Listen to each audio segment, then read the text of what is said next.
I call Jaxson Dart. The league officially has another superstar. Whoa! One word to describe what you think Jaxson Dart brought to the Giants yesterday. Juice. Dart and Scatterboo brought juice to the Giants. You could see it. By becoming the first quarterback to lead their team to an 80-yard touchdown drive or longer on their first drive of their first career start since Patrick Mahomes did it. That's right, Giants fans. You've got Patrick Mahomes at quarterback. The New York Giants are on the board, and it was all possible because of one man in particular, Jaxson Dart. The rookie quarterback has brought a whole new level of confidence, aggression, and quality to an offense that so desperately needed it. He was composed, decisive, and downright dangerous, and now Giants fans' hopes of an exciting new era are back on. Because if we're being honest, it looks as if the Jaxson Dart experiment is finally going to pay off. All right, KRICH crew, we are back. And we're throwing on the Giants hat, one of my favorite hats because of the flowers over here. But that's besides the point. If you are here, as always, make sure you guys like, comment, and subscribe. I appreciate the crew being here. And we are hopping right into it because really, when Jaxson Dart was drafted, he was one of my favorite prospects coming out of the draft. But even more so, he was just a raw prospect, probably the rawest prospect out of all of the ones being drafted this year. And really because of that factor too, he was one quarterback that was going to have to take time and really develop inside of whatever offense he was drafted to. So it was therefore helpful that the Giants had Russell Wilson and Jameis Winston join the team over the offseason to take the pressure off of their young quarterback and develop him behind the scenes and ensure that he didn't see the field until he was ready. And yeah, that was the game plan until the preseason happened. In preseason action, Jaxson Dart completed 32 of his 47 pass attempts for 372 yards, 3 touchdowns, and 0 interceptions, while also adding 52 yards and another touchdown on the ground. As a result, the plan just completely changed. Dart was elevated to second on the depth chart, and it was now viewed as just a matter of time before he was assigned the role of starter. And well, as we all saw this past week, it came when the 0-3 Giants were going to play the 3-0 Chargers, and Jaxson Dart didn't disappoint at all. Like against one of the most complex defenses in the entire NFL and an all-around team who are believed to be one of the AFC's best, expectations were pretty low for Dart. In fact, LA was given a 75% chance of winning this game.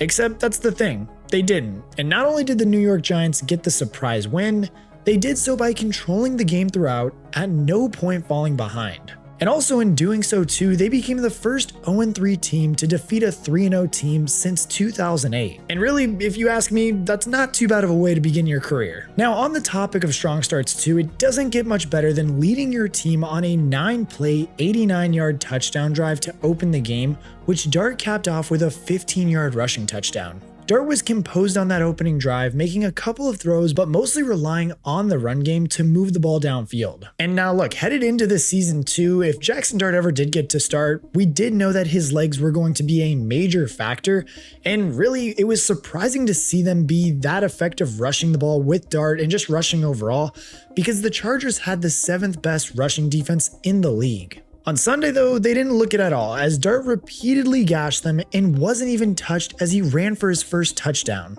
On the very next drive though, Dart then showed us some of his confidence as a thrower, facing 3rd and 6 from his own 5-yard line, and with nothing materializing downfield and the pass rush suddenly closing in, Dart took off to the right to buy time before finding Slayton downfield for an 18-yard reception and an impressive 3rd down conversion. And really what I think I love about this play too is just how decisive Dart was. Like his confidence to motion to his receiver to come back to him and make the play, which is exactly what he did. Bearing in mind that this is just his 2nd drive of his pro career, he already looks so composed and in charge of what he's doing. The other key thing to note with this play too, I think, is that it was the New York Giants' 2nd 3rd down completion of the day already. And now look, I know that probably doesn't sound like a great stat to try and bring up, but considering the fact that you only converted 1 of those against the Chiefs last week and you had 10 chances, so they were 1 for 10 last week against the Chiefs, yeah, I'd say that's major improvement. Like they had already beaten that mark by the 2nd drive in week 3 before going on to complete 7 throughout the entirety of that game.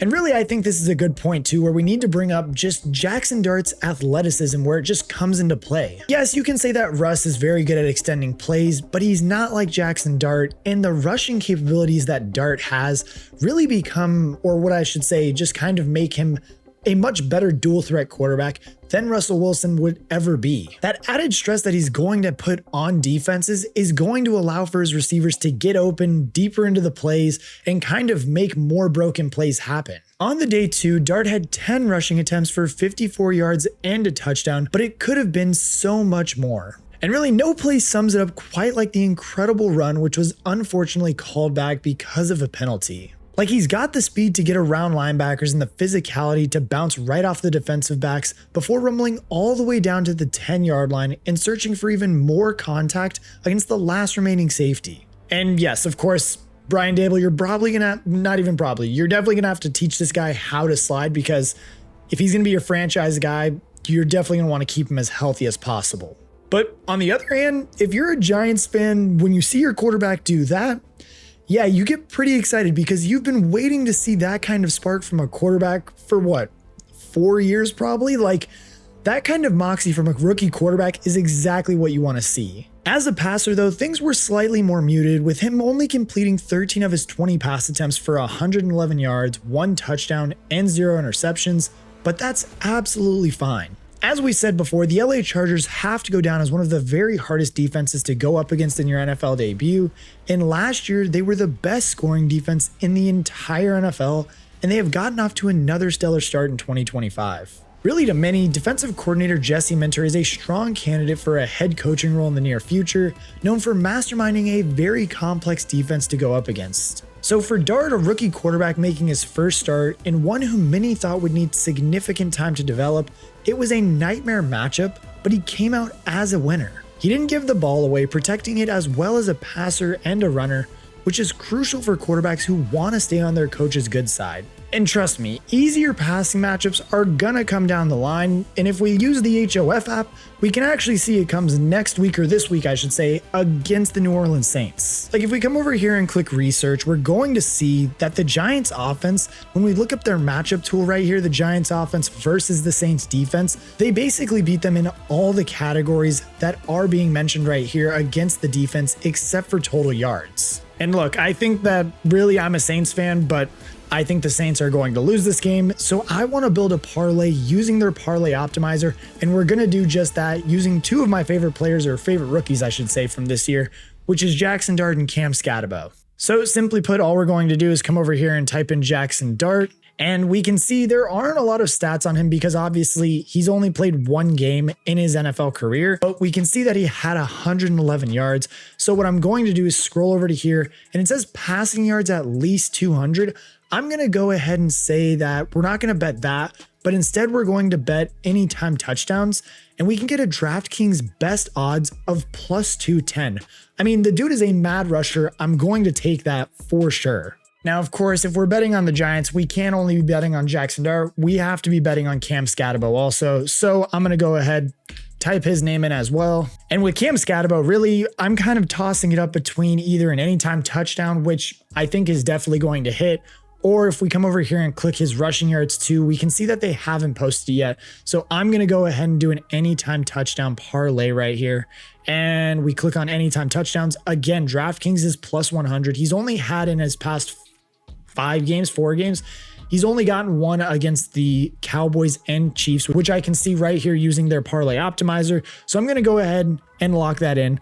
And when we come over here to our bet slip, we can see that Dart has a 33% chance of hitting and Cam Scatabo has a 50% chance of hitting, with both getting odds of plus 525. So I'm going to click on DraftKings and we're going to bet that right there. And I know that you guys want to use this to make sure that you're hitting on all your parlays you're cooking up this Sunday. So make sure to use code KRICH for 50% off your monthly subscription, which will also include a 7-day free trial. So you may as well just give it a shot this Sunday. And again, that's code KRICH for 50% off and a 7-day trial. Again, thank you to HOF for sponsoring today's video, and let's get back into it. Now, while we didn't get to see a lot of Jaxson Dart as a passer, we did learn a lot about him as a competitor this weekend. Because really, when you're watching a game, the 2 things that jump off of the screen when you see him are just his competitiveness and his fearlessness to always put his body on the line to make sure his team can win. Like, for New York Giants fans who have followed this team so closely, this probably didn't come as much of a surprise, but for everyone else, this debut was an eye-opening and exciting look at someone who could well as be an up-and-coming star in this league. Even after the game, sophomore tight end Theo Johnson summed it up perfectly, saying, and even while I was watching this game too, it's easy to see why Theo Johnson and even some of his other teammates are saying this about Dart. Even from the way he looks in the pocket to how he fights for every single inch and how upset he was whenever he had to leave the field shows how fearsome of a competitor Jaxson Dart is. I mean, take for example after the long run play that was called back because of a penalty, Dart was taken off the field for a concussion check, and this was his reaction. The field for the concussion examination. I was pissed. I want to see anybody try to sprint 70 yards as hard as you can, and then you got to run back and get ready for the next play. Like, you're going to be tired. So that's all it was. I was just tired, and obviously I never want to come out of the game. Like, this is exactly the kind of warrior mentality and just attitude that you want your quarterback to have, and it's going to pay dividends from all of the players that are seeing this same type of energy in the locker room. They're just going to feed off of it, and it's going to be so good for the Giants. Like, confidence plays a huge part in a quarterback's ability to succeed, and Dart already has it in spades. Like, how many quarterbacks are calling their head coach in the middle of the night to try and fix red zone offenses, which is exactly what Jaxson Dart was doing, as it was reported by one of the Giants reporters right here. Dart clearly has a ton of confidence in himself, and Brian Daboll is a big reason why. Not only has Daboll gotten a track record of developing young mobile quarterbacks like he did with Josh Allen, but the decision to bring in Russell Wilson and Jameis Winston is already paying off big time. Russell Wilson's benching was announced last week, but after finding out, he didn't sulk or demand a trade. Instead, he decided that he wanted to stay in New York and mentor his replacement, giving him the best possible chance to succeed. Add in Jameis Winston, who's another veteran presence who has experienced the ups and downs of being a young quarterback in this league, and you get a fantastic support system around Dart as he adjusts to life in the NFL, and he made sure to praise both of these guys after securing his debut win. Obviously this experience was a special one, being my first one, and I'm just grateful to have the guys around me that I had. I obviously want to give a big shout out to Russ. I know that this week probably wasn't the easiest thing, but he handled it like a professional and just was a mentor for me. So, obviously just have a ton of respect for him, and it goes for Jameis as well, just getting me prepared for this week. And, really just proud of the guys being able to battle through some adversity throughout the game. And, it's not always going to be the cleanest, but I was just happy that we were able to come out with the win.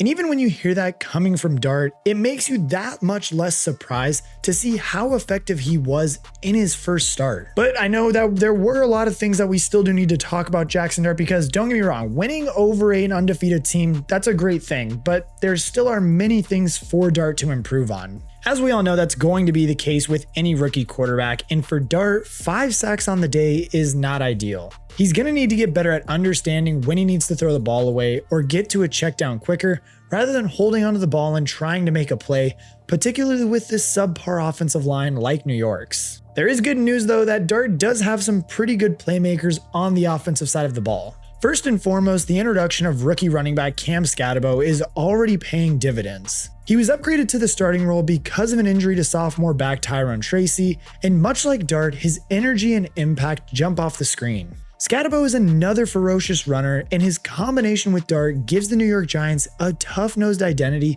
that has been missing for absolute years. Like, really, for a Giants fan, it's gotta feel like a new era has arrived, and those two guys are the two guys that are going to be leading the way on the offensive side of the ball. And yes, there was supposed to be a third young piece, but as we all know, he did suffer an injury on Sunday, which was just absolutely devastating to see. Superstar sophomore wide receiver Malik Neighbors did suffer an ACL tear during the game against the Chargers and won't be seen until the 2026 season now. It was an absolutely brutal injury for one of the most exciting young players in the NFL right at the moment that it felt like everything was going to change. And yes, it does take a lot to dampen the spirits of a debut win like this, but Neighbors' injury certainly does that, leaving behind a pass-catching room full of question marks. Darius Slayton is a solid outside wide receiver and deep threat, and Wan'Dale Robinson has shown significant signs of development in this 2025 season, being used in many more creative ways than usual. Sophomore tight end Theo Johnson is definitely a bright spot though, who did catch a touchdown pass from Dart in this game and is a candidate to take a step forward this year, but the Giants really did need Neighbors, and it certainly isn't ideal for Dart that he won't have his top guy moving forward. However though, if Dart can still develop this year and show signs of promise, the idea of Neighbors returning to go with this unit next year alongside Cam Scatabo and whoever comes in over the offseason, there's going to be a real chance that these guys can be a legitimate contender in the NFC East. Not just because Dart will be leading a much improved offense, but because this defense is showing real signs of being a force as well. Abdul Carter, the team's first round pick this year, has been as good as advertised, hitting Justin Herbert 5 times in week 4 and combining with the rest of this loaded defensive line to pressure Herbert on 20 of his 43 dropbacks. As we all know, Dexter Lawrence is still one of the league's most dominant forces on the interior of the defensive line, and Brian Burns is still one of the league's best pass rushers. All in all, this is a defensive line that should terrify offenses around the NFL, and if they can get some more support along the rest of the depth chart over the 2026 offseason, this is really a unit that can contend. Between the defensive star power and an offense which was suddenly sparked by Jaxson Dart, the Giants have stumbled into their next era of football. And trust me, 2025 isn't going to be perfect, but it will be defining. Because this season is about proving whether Dart is actually that guy. And if he is, then Neighbors' return next year could make New York one of the NFC's most dangerous teams. Because now the Giants have pushed their chips all in, and now the only question is, will this gamble turn into something special?